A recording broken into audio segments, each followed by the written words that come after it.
ஸ்ரீ குருப்பியோ நமக. வணக்கம். இன்றைக்கி நம்ம பார்க்குறது இந்த சகுனங்கள் அப்படின்னு இருக்கு. அதாவது சகுனம் அப்படின்னா நம்ம வீட்டை விட்டு வெளியே கிளம்பி போகும் பொழுது நம் கண் முன்னால் நிகழக்கூடிய விஷயங்கள், பார்க்கக்கூடிய விஷயங்கள், அதில் நமக்கு வெற்றி தோல்வி எல்லாம் ரெண்டும் கலந்தே இருக்குது. பெரியவங்க சொல்லியிருக்கிறாங்க, வெளியே கிளம்பும்போது பார்த்து கிளம்புப்பா அப்படின்னு சொல்லுவாங்க. சகனங்கள்லாம் வெற்றி தருமா அப்படின்னு பார்த்தா நான் ஒரு 6-7 விஷயங்கள் சொல்கிறேன், நீங்கள் அதை பாருங்கள். இப்போ கிராமப்புறங்களில் பார்த்தீங்கன்னா பொதுவாக தண்ணீர் கூட எடுத்துக்கிட்டு வருவாங்க. நம்ம வீட்டை விட்டு வெளியே போகும்போது எதிர்த்தாப்பில் ஒரு பெண் நிறைகுடம் தண்ணீர் கொண்டு வந்து வருகிறான்னு வச்சுக்கோங்க. நம்ம செய்ய போகிற காரியம் பரிபூர்ணமாக வெற்றி அடையும் அப்படின்னு சொல்லப்படுது. உண்மையிலேயே நல்லதும் நடக்குது. நிறைகுடம் ஐஸ்வர்யத்தையும் கொடுக்கும், செல்வத்தையும் கொடுக்கும், மகாலட்சுமி அம்சத்தையும் தரும். அதனால் வீட்டில் எப்பொழுதுமே நிறைகுடம் தண்ணீர் இருக்கணும். அதனால் அந்த காலத்தில் வீட்டை விட்டு வெளியே போகும்போது நல்ல ராசியானவங்க முகத்தில் முழிச்சுட்டு தான் போனாங்க. ஒய்ஃபை என்ன சொல்லுவாங்க, எதிர்த்து வா அப்படின்னு சொல்லுவாங்க. இது கூட மங்களகரமான விஷயம். நாம் ரெண்டாவது ஒரு விஷயம் பாருங்கள். நாம் ஒரு காரியம் வெற்றி அடைய வேண்டும்னா நான் நினைத்து போகும்போது ஒரு காரியம் நினச்சிக்கிட்டு போவோம்.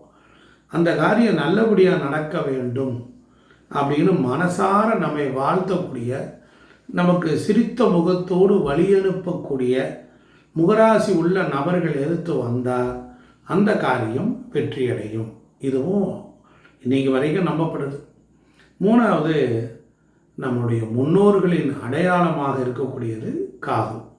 அந்த காகம் நாம் வீட்டை விட்டு வெளியே போகும்போது இடமிருந்து வளமாக அது கிராஸ் பண்ணி போகுது அப்படின்னா அந்த காரியம் வெற்றியடையும்னு சொல்லப்படுது.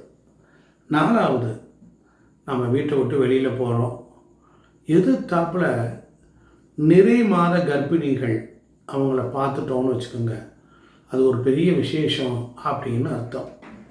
நம்ம செய்ய நினைத்த காரியம் நல்லபடியாக நடக்கும், இது நல்ல சகுனம் அப்படின்னு பெரியவங்க சொல்கிறாங்க.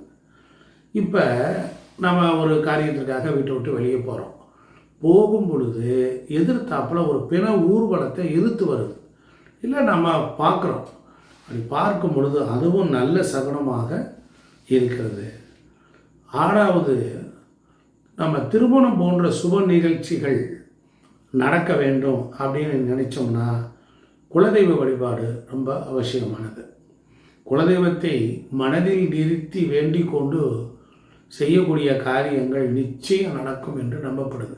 அதனால் வீட்டு விட்டு வெளியே போகும்போது குலதெய்வத்துக்கு காணிக்க வச்சுட்டு பிரார்த்தனை பண்ணிவிட்டு நம்மளுடைய அப்பா அம்மா போட்டோவெல்லாம் தொட்டு கும்பிட்டு நமஸ்காரம் பண்ணிவிட்டு வெளியில் கிளம்பும்போது நல்ல சகுனமாகவே அமையும்.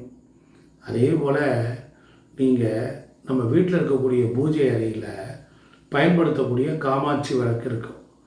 காமம் என்றால் விருப்பம்னு அர்த்தம். விருப்பத்தை நிறைவேற்றுவவள் காமாட்சி.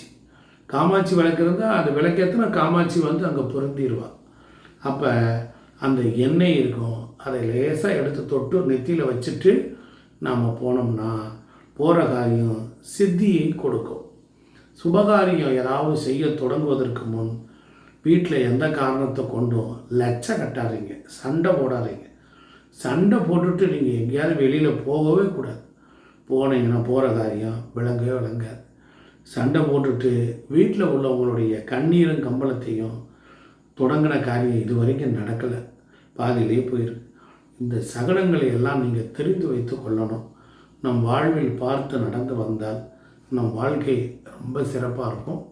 கண்டிப்பாக அந்த வீடியோ உங்களுக்கு பிடிச்சிருக்கும். லைக் பண்ணுங்கள், ஷேர் பண்ணுங்கள், சப்ஸ்கிரைப் பண்ணுங்கள். நன்றி, வணக்கம்.